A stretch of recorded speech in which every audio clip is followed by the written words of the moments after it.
Honorable William Ruto, Deputy President of the Republic of Kenya, Mr. Joseph Kinyua, Chief of Staff and Head of Public Service, Dr. Mthuli Mkube, Chairman of ERC Board of Directors, Lema Senbet, Executive Director of AERC, ladies and gentlemen, good morning. Your Excellency, I'm indeed very pleased to join all the distinguished participants during this occasion to celebrate the 25th anniversary of the African Economic Research Consortium, AERC. Our gathering here today as a family of AERC is to take stock of the progress we have made over the last 25 years of dedicated capacity building for policy research analysis in Africa. Our celebration today would not have been possible without the support of many distinguished sons and daughters of this continent and friends of AERC spread throughout the world. We are particularly indebted to the many African researchers, members of the AERC network, academic institutions affiliated with AERC, development partners, and the board and management of AERC, whose joint efforts and selfless service to AERC cause have made this day a reality. We thank you all. Your Excellency, my task this morning is a simple one. It is to invite Your Excellency to address the AERC 25th anniversary celebration and to share with us your perspective of Africa Development Agenda. However, and with your permission, allow me to briefly share with the distinguished participants my views as the Minister responsible for economic planning on the capacity building development nexus debate in Africa. First, the theme of the anniversary of building enduring capacity for economic policy research in Africa not only resonates very well with the Jubilee administration's transformative development agenda, but also underscores the importance of investing in human capital and institutional capacity for sustainable growth and development. Second, we all recognize that a successful pursuit of economic development does not happen by chance. It requires making careful choices from a number of competing policy options. However, a decision to take a particular policy option needs to be based on analytical evaluation. And for us to achieve this level of capability, we must invest in training, qualified staff, and equip them with necessary skills, tools, and analysis. Third, it's instructive to note that the national task of policymaking requires the development of human capital at the institutions responsible for policy research and analysis, planning, and budgeting.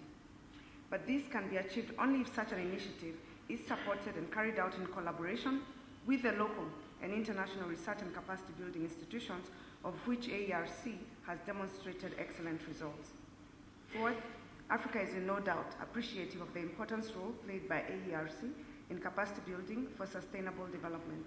Indeed, AERC has played a major role as a leader in policy-oriented economic research and policy analysis. This has not only improved the delivery of informed policies in the continent, but also enhanced collaboration of professionals in policy and decision-making levels, both in government and in the private sector. Through its elaborative programs, the research and training, AERC has over the years developed exceptional experts who now hold key positions in government as well as in the private sector, and hence are at the helm of economic management in the continent. Fifth, the cognizant of the important role of policy research in evaluating policy options for faster and sustainable development, the government of the Republic of Kenya, in partnership with AERC, has initiated a capacity building endowment fund of $10.5 million. The purpose of this fund now, in its third year of implementation, is to facilitate the strengthening of economic policy analysis and financial management capabilities in Kenya's National Treasury by Ministry of Planning and other institutions dealing with policy analysis. This support should also be extended within the national capacity building framework that we are using for county governments. Sixth, we plan to harness the skills developed through this collaborative capacity building initiative to establish a knowledge base for rigorous policy research in our key institutions, ministries, and departments which are responsible for decision making. We will also strive to leverage on the wide research network of AERC to continuously expand the frontier of policy knowledge in our country. Finally, Your Excellency, as I conclude, I wish to reiterate the important role of national institutions and qualified policymakers in our economic development agenda. Africa must, therefore, continue to invest in capacity building and research capability in order to formulate and implement appropriate policy choices for faster growth, employment, and poverty reduction. With those few remarks, it is now my honor and humble duty to invite Your Excellency to give the keynote address and to formally launch the ERC 25th anniversary celebration. Your Excellency, sir.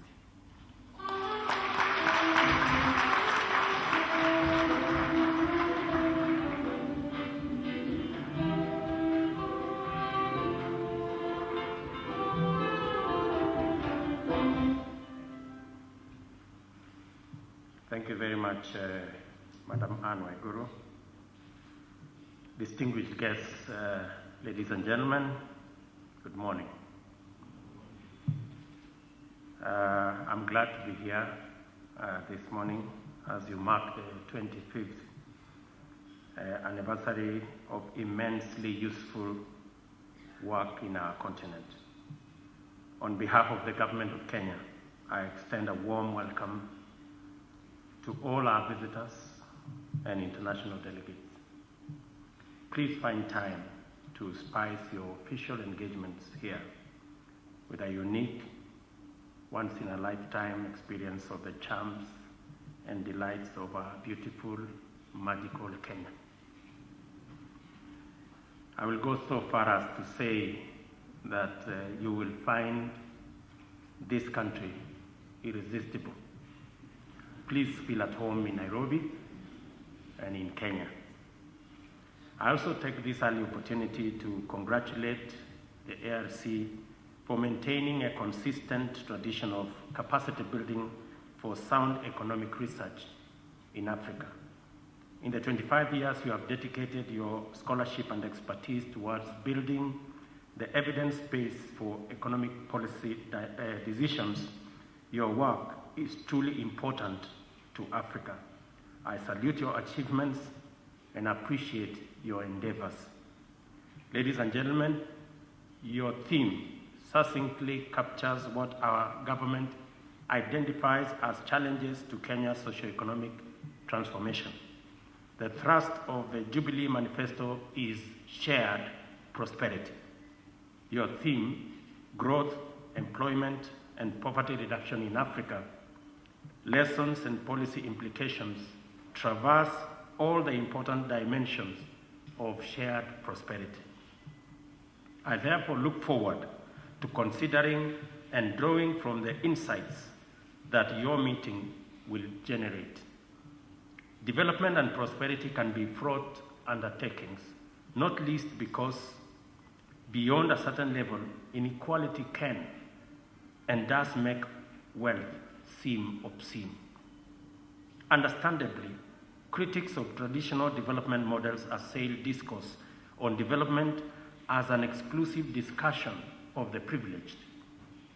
Politically, all manner of people fan the embers of discontent by harping ceaselessly on the gap between the rich and the poor. This portrays all wealth as the product of exploitation. Ultimately, such negative discourse hurts everyone. The lot of the poor remains unchanged, and wealth generation, entrepreneurship, and progress acquire a bad name. You cannot spend all your time and your productive days criticizing. Sadly, some people intend to actually do that. What I mean is, nothing much can be accomplished from such grating negativity. As a result, the most beneficial programs are actively undermined, and the failure of noble policies is celebrated as though growth and development and abject poverty are things to rejoice about. Positive criticism, which yields solutions at the policy and strategy level, go a long way in driving governance towards sustainability, equity, and inclusiveness. Ladies and gentlemen, in framing our manifesto proposals, our government recognized that growth does not automatically reduce poverty. We also know that it is our duty to fight poverty by uplifting the poor. Inequality is a critical variable in the relationship between growth and poverty. A most valid criticism on prevalent growth models is that high inequality produces unsustainable growth irrespective of its magnitude. Attention, therefore, must be paid to the structural rigidities that obstruct the necessary trickle-down to spread wealth and reduce poverty. The most important intervention in this regard revolves around one vital concept: opportunity. Every sector of our economy must grow by robustly maximizing its expansion potential. At the same time, each sector must generate opportunities for employment and income generation for the broadest category of stakeholders and at a rate that matches sectoral growth. I believe it is no longer necessary to explain the self-evident fact that Africa is rising. This consciousness enables decision makers to properly recognize the full spectrum of opportunities for growth and therefore generate strategies for all stakeholders to maximize the colossal transformative moment for our continent. Secondly, poverty in Africa is unique. I say this because, quite evidently, a substantial portion of the segment called the poor actually represents productive people waiting for opportunity in economies that are just beginning to understand the importance of generating wealth together with opportunities. Many among those designated as poor, therefore, are nothing more than unidentified and therefore unused potential. This informs my belief that with the right frameworks in place, it is possible to significantly reduce this segment of our population. Our government's transformative agenda incorporates the idea of shared prosperity to design policies and interventions for strengthening equal opportunity, broad-based, value-added, ICT-supported economic activity. The role of education and research in this agenda is simply immense.